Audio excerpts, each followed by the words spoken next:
In this world, a demon known as the Smile Demon attacks people, feeding on their fear and trauma. This ancient demon transfers itself from one person to another through traumatic events. Once it possesses a host, it terrorizes the person for a few days before forcing them to commit a violent suicide in front of someone else. The person who witnesses this horrific act then becomes the demon's next victim, continuing the cycle. A man named Joel, already possessed by the demon, wants to rid himself of it without dying. To do this, he decides to transfer the curse to criminals and heads to their hideout. Joel forces one of the criminals inside, killing him while making sure another man witnesses it. He stabs the first man, but the second criminal shoots Joel in the shoulder. Joel shoots back, killing him. Frustrated that his plan failed, Joel notices another man, Lewis, who saw everything. Lewis, a drug dealer, had come to buy drugs from the criminals. Joel feels angry because he only intended to pass the curse on to criminals, avoiding innocent people. He thinks about killing Lewis, but hesitates. As he tries to leave, he's surrounded by the rest of the gang. Joel manages to escape through a window, but is hired by a truck while crossing the road to reach his car. The scene then shifts to a pop star named Sky, who recently survived a car accident that took her husband Paul, an actor. Over the past year, Sky faced heavy criticism for her drug and alcohol abuse, but now she's returning to the public eye,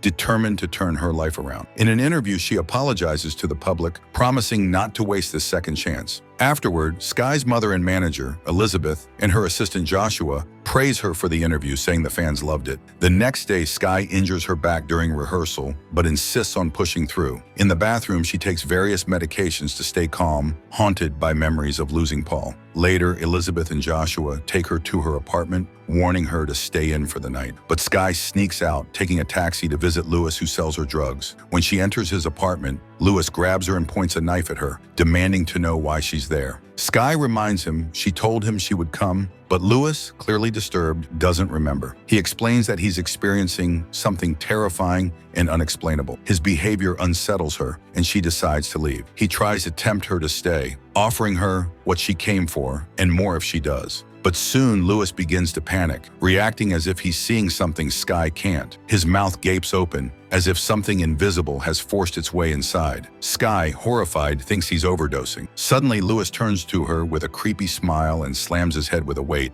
killing himself instantly. In that moment, the Smile Demon transfers to Sky, making her vomit in shock. She considers calling the police, but realizes it might bring unwanted attention, so she leaves without alerting anyone. That night, Sky heads home and starts to encounter strange things. In the morning, while Sky is getting her makeup done, her friend Darius, a music executive, comes to see her. He invites her to a charity meeting. Sky doesn't want to go, but Elizabeth pressures her, and she agrees. Later, alone in her room, Sky worries that the vomit she left at Lewis's place could be traced back to her. Suddenly, an unknown contact messages her, asking if she was at Lewis's place last night. Before she can respond, she starts seeing visions of Lewis, covered in blood, in her mirror. But each time she turns around, he's gone. He reappears, forces her to smile, and then vanishes, leaving Sky terrified. Next, Sky does a photo shoot for her fans. During the shoot, a fan tries to attack her, but security steps in. The day only gets worse when a young fan with the same eerie smile as Lewis approaches her. The girl says nothing, just smiles at Sky. That night, Sky calls her best friend Gemma. Although they'd had a falling out and haven't spoken, Sky desperately needs help. She asks Gemma to meet her, and Gemma agrees. Later, while playing piano at home, Sky hears glass shatter. She then finds a signed shirt from earlier, belonging to the man who attacked her. Reality starts to blur as she sees disturbing things moving in her house and hears knocking at the door. When she answers, it's Gemma, who she quickly lets in. Sky looks around, but everything is back in its place. Sky tells Gemma, saying she can't sleep and keeps seeing strange, frightening things. She apologizes for their argument, admitting it was her fault. She then tells Gemma about what happened at Lewis's place and how she sees his face everywhere. Gemma offers to stay the night, and Sky is deeply grateful. That night, Sky dreams of the accident that took her husband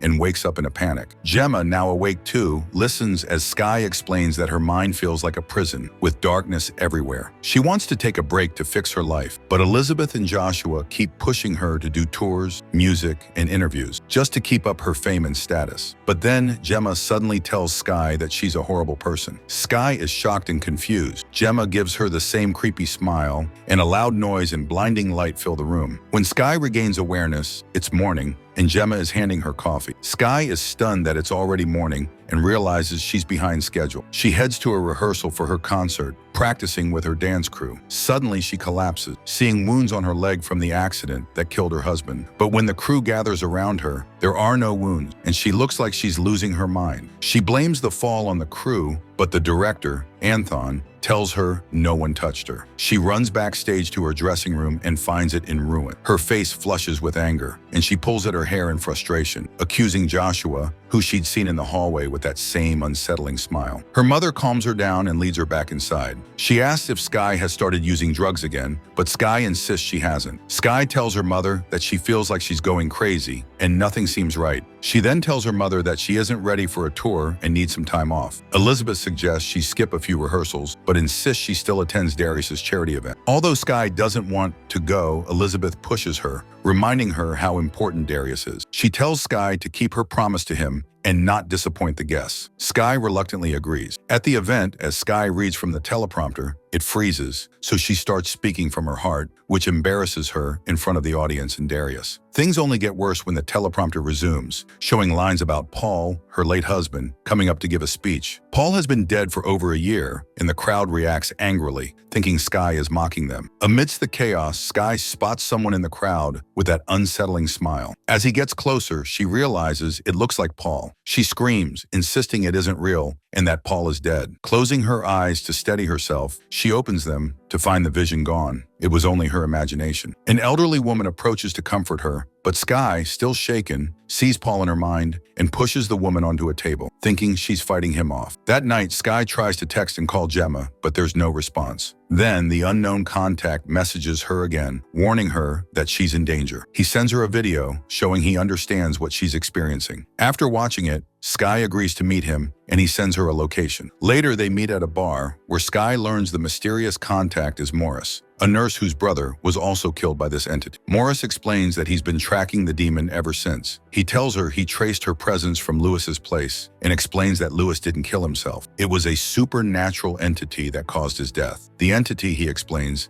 is like a demon that takes the form of a smiling person, visible only to the infected. The victim has less than a week before the demon forces them to kill themselves. Morris tells her the police wouldn't believe any of this, so they have to break the chain themselves and destroy the demon before it can move to another person. Next, he explains that the host must die in a specific way so that no one else gets infected. The only way, he says, is to stop her heart in a controlled setting and then restart it after the demon has vanished. Although Sky believes his story, she hesitates, fearing the risk of dying. Frustrated, Morris accidentally raises his voice, calling her by name and revealing her identity to the people around them. A crowd gathers to take photos with her, and Sky runs out of the bar. Sky heads home and starts gathering her things, but her back pain flares up. Frustrated and unsettled, she plucks out more of her hair and then begins smashing everything around her. Suddenly, there's a knock on her door. She opens it to see her dance crew, all with that creepy smile on their faces. They chase her, pulling at her hair as one of them forces a hand into her mouth. This triggers flashbacks from the night of her husband's accident. She remembers both of them using drugs and driving late at night. They get into an argument, and he insults her. In anger, she grabs the wheel, steering it and sending them off the road, which kills him. Snapping out of the vision, Sky finds herself in a hospital room with her mother by her side. Her mother explains that she fainted and hit her head in her house, but reassures her that there's nothing to worry about. She encourages Sky to focus on resting since she has a big show tomorrow.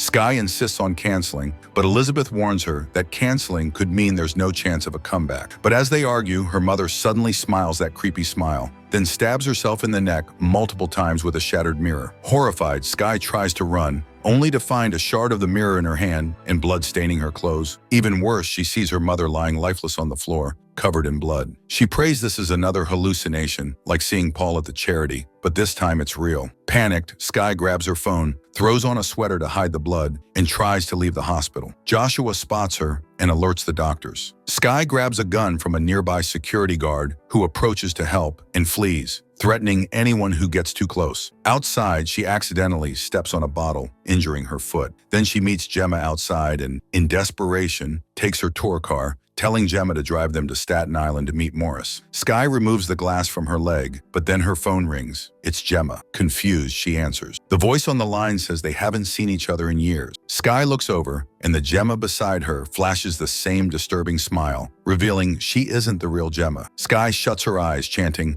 "This isn't real." When she opens them, Gemma is gone, and she realizes she's been driving alone the entire time. Nearly crashing, she manages to pull herself together and meets Morris, begging him to help her stop the entity. He leads her to an abandoned pizza shop where they can use a freezer to stop her heart. He promises to wait 9 minutes before restarting her heart. He helps her lie down in the freezer and steps out briefly. In the room ceiling's reflection, she sees herself from the night of the accident covered in blood. The entity takes on her past self's form, and they fight. Sky injects herself with poison to end it once and for all, but the entity laughs, revealing that she hasn't injected herself with anything and nothing is real. It then locks her inside the freezer and leaves her trapped. Sky suddenly wakes up in the middle of her concert, with thousands of fans watching, including her mother. A version of herself, wearing that creepy smile, appears before her and tears open her abdomen, revealing the entity's true form. It then rips apart the other Sky and advances on her, prying her mouth open and preparing her for the final act. Sky turns to the crowd with the creepy smile plastered on her face and shoves her microphone into her eye, killing herself. Thousands of people witness this horrifying act, meaning the entity has now spread to all of them, and the movie ends here. Thanks for watching. Please like the video and subscribe the Explanation Pro for more upcoming videos.